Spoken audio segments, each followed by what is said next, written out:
Okay, so the sacred gathering this week, I think, is kind of giving me theological whiplash. I tend to use what's called the lectionary. It's the cycle of readings that are being used by many, many churches all around the world. And it tends to kind of force us into texts sometimes that we may or may not feel like we want to study and see what God has for us there. Last week we looked at Job, the God's response in Job, these big cosmic issues of good versus evil and chaos in the world, and God is speaking from the whirlwind and asking questions, and it's ambiguous. And this week we are back in the Gospels, back Mark chapter 6, in what feels like such a normal human story of misunderstanding, of people having trouble with those who know them well. And to me, it's an interesting reminder that those are, in fact, the same God. The big, powerful, cosmic God asking questions, asking us to trust and do mystery with the things we cannot understand of the world, is the exact same God who is a very everyday figure living among people, being misunderstood, and doing very boring everyday things. So to me, it was very interesting putting these two pieces together. We are looking at this passage when Jesus returns to his hometown, and again, this story, which just feels so human and so normal, of people struggling to get along with their extended family and neighbors, those they've known a long time. It's like the homecoming, right? When someone has gone away and done bigger things. This story is smack dab in the middle of Jesus' ministry, and it's interesting considering some of the things. The last miracle he did before this story was we've got him, calming the storm with his voice, casting out these terrifying demons that no one can handle, bringing people back from the dead, healing people who've been sick for years. And then we get this story, and then it's going to shift and move on to the next miracle is going to be the feeding of the 5,000. And so, in the midst of these gigantic, huge moments in Jesus' ministry, we get this very average story that really you could see happening to almost anyone, including the God of the universe, apparently. So I am hanging out in Mark chapter 6. Jesus left that place and came to his hometown. His disciples followed him. On the Sabbath, he began to teach in the synagogue. Many who heard him were surprised. Where did this man get all this? What's this wisdom he's been given? What about the powerful acts accomplished through him? Isn't this the carpenter? Isn't he Mary's son and the brother of James, Judas, and Simon? Aren't his sisters here with us? And they were repulsed by him and fell into sin. And Jesus said to them, Prophets are honored everywhere except in their own hometowns, among their relatives, and in their own households. And he was unable to do any miracles there, except that he placed his hands on a few sick people and healed them. He was appalled by their disbelief. Then Jesus traveled around the surrounding villages teaching. He called for the 12 and sent them out in pairs. He gave them authority over unclean spirits. He instructed them to take nothing for their journey except a walking stick, no bread, no bags, no money in their belts, and he told them to wear sandals and not to take 2 shirts. He said, Whatever house you enter, remain there until you leave that place. And if a place doesn't welcome you or listen to you as you leave, shake the dust off your feet as a witness against them. So they went out and proclaimed that people should change their hearts and lives. They cast out many demons. They anointed sick people with olive oil, and they healed them.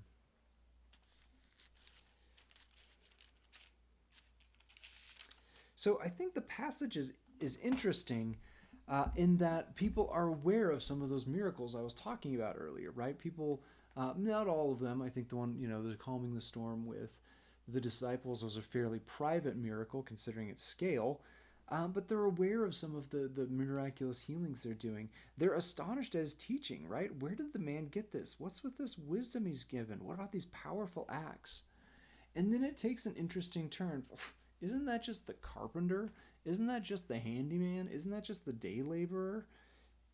Isn't he Mary's son? Interesting that the scandal is still there a little bit, right? When they want to insult him. Is he Joseph's son? I don't know. Or is it? It's definitely Mary's boy, but who's his dad? Um, they acknowledge his power. They acknowledge his wisdom, right? He's an unusually strong teacher. He says things in a way people don't ever do. And yet, despite their astonishment, their surprise at who Jesus is, it doesn't translate into trusting him, into following him, into believing what he says about God and the world. And so, why is that? Is kind of the first question I have for it. Is it just this kind of classic familiarity breeds contempt, right? They're too familiar with Jesus to see how radical he is and what he's claiming. Are they just too familiar with him? They're just not used to it. Are they, putting a local boy back in his place? Oh, he thinks he's a big shot. We know where he came from, right? He's one of us. Um, or maybe that's exactly the problem. He's one of us, right? Aren't messiahs, aren't great teachers, aren't great prophets supposed to be a little more impressive? Because we know you. You're one of us. Um, Maybe they should be better war generals. Maybe they should be fill in your blank and whatever your ideal is for what a king, messiah, prophet, impressive person is supposed to be. Jesus, please, he's just one of us. Who does he think he is? Despite the fact they recognize his authority, despite the fact they can recognize his miracles, which are pretty hard to argue with. And so I think for us, um, there's a little bit of a warning in their reaction, right? These are Jesus' people. He grew up among them. They know him more intimately. They know his character better than anyone does. That's kind of what we're supposed to be as the church, right? We're supposed to be God's people. We're supposed to know what God is about. We're supposed to value and understand his character. And yet I think the expectations people had for the Messiah, for a great man, for a prophet, interfered with their ability to see the real thing when it showed up among them. Their expectations and the fact that Jesus was not meeting them. In fact, he was exceeding them in so many ways, but because he didn't fit in the box, they missed what God was about. I mean, we've even got his siblings and his family here missing who he is, though of course we know that that's not the end of the stories. Many of these people will of course be pillars of the early church, so I guess there is some positive there. I'm also interested at this verse 5, right? It says, because of this, he was unable to do any miracles there, except that he placed his hands on a few sick people and healed them. I was struck by that phrase because isn't that mostly what people wanted from him? Isn't that all we want from God a lot of the time? Of a quick fix, a snapping of his fingers, and then the problem goes away? And that's the number of people that Jesus healed. And then we're good. They didn't need any more from him. They didn't want to become disciples. They didn't want to join this movement he was doing. They got what they wanted from him. And it's fascinating to me that Jesus sees this as basically a failure, despite the fact many people are getting healed and getting what they wanted. Yeah, he healed some people. You just can't help but wonder what he was hoping from these people who know him best, what he was hoping to accomplish in this place that they're missing out on, because all they really needed from Jesus, if they wanted anything at all, was some healing. He did a couple of quick healings. Yeah. What was Jesus hoping was going to happen there? What were the opportunities that they're missing out on? I'm also fascinated by the story continuing, and then Jesus sends out his 12 disciples. Is this a direct response to his rejection in his hometown? He says, okay, fine, we're going to go hit the other small towns, places where I'm not so familiar, places where maybe I won't disappoint, or maybe he's doubling down. And if you think Jesus is disappointing, let's spend some time with the disciples, right?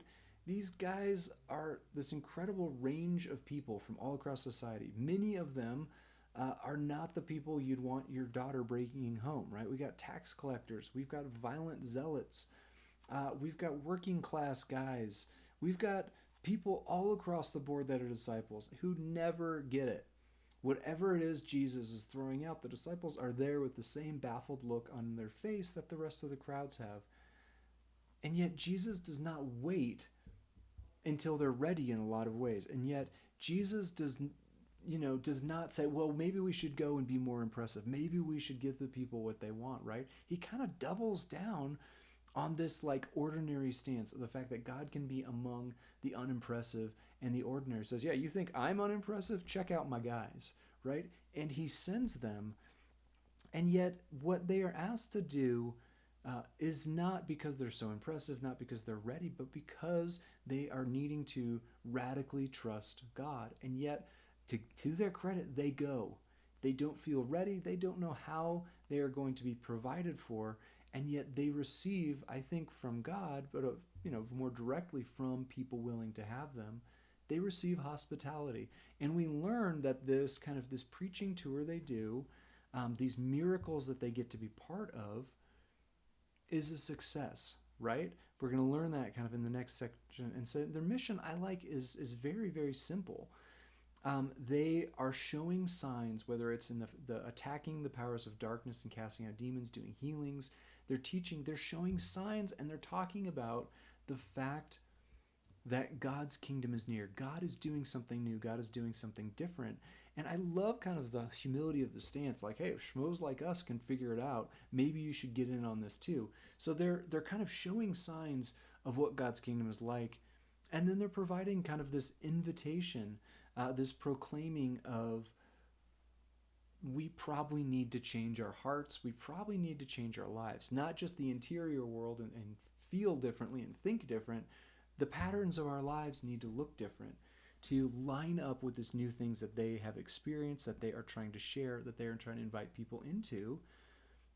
And yet they're not breaking their backs hoping people will. Jesus knows there will be rejection implied by his kingdom and his mission, and he allows that, right? He says, okay, don't waste your time and energy. Don't sit around trying to convince them endlessly. If people can see the kingdom of God, they can hear the invitation, but if they don't want in, just shake the dust off. Get it off your feet, move on to the next place. And so I think while this preaching tour we're going to learn in the next couple of verses is a pretty successful one, they're amazed at what God is able to do through them and at people's responses. But the gospel writer Mark likes to do what's called sometimes a Markan sandwich. He likes to give us a little warning or context based on what something is off in between. And so we have Jesus sending them out into I think a fairly successful but a mission requiring radical trust. And on either side of that story, we have first Jesus' personal rejection by those who probably were best suited in the world to know who he was and embrace it. And then the next story we're going to hear is about the death of John the Baptist, the outsider who proclaimed the kingdom of God as well. And so there's this warning, I think, radical trust in God is always going to take the risk of pretty serious rejection or even death. And so those two pieces, I think, are held in tension in the way Mark chooses to see this story. And so again, I'm fascinated by the fact that Jesus sees his time there as a failure. He's astonished that they don't believe and trust him despite seeing the miracles, despite hearing the words, and yet they reject Jesus. A warning that is always going to be a possibility. And yet Jesus doubles down on kind of this stance of God among the ordinary, of God in the unimpressive, not by changing who he is, not by polishing up his message like a good politician, right? But he doubles down by sending out hapless disciples as missionaries to a place where they have to trust God, where they have to see what God can do among them. And by showing that this is the kind of kingdom that, again, looking at last week's message, the big cosmic God concerned with the order of the universe is choosing to express himself. The most complete expression is in someone that is easy to miss, that is easy to misunderstand, who relies on deeply flawed, misunderstood human beings. And yet that seems to be the place where the gospel seems to thrive and grow, where you're still part of this movement. He's still picking people like us that are unimpressive. And so while maybe we prefer kind of the big cosmic God and people who can claim to have understanding of those primal important questions, Jesus' answer, the powerful God's answer, is almost always the ordinary, the unimpressive. And watch me work at the grassroots. Watch me work through unimpressive things, because there is a work of God among you. There is another kingdom. There is freedom from oppression. There is freedom from pain and suffering. There is wisdom and a way of living life available when we are willing to look in the right places, which we don't tend to be. And so I just enjoy this story. It breaks my heart, but it is good to remind ourselves that this is not the end of the story by any means. This is one of many rejections Jesus will face, including obviously the huge ones that are going to lead to his persecution and death. And yet, God is going to continue to draw his victory and show glory in the midst of that sort of thing.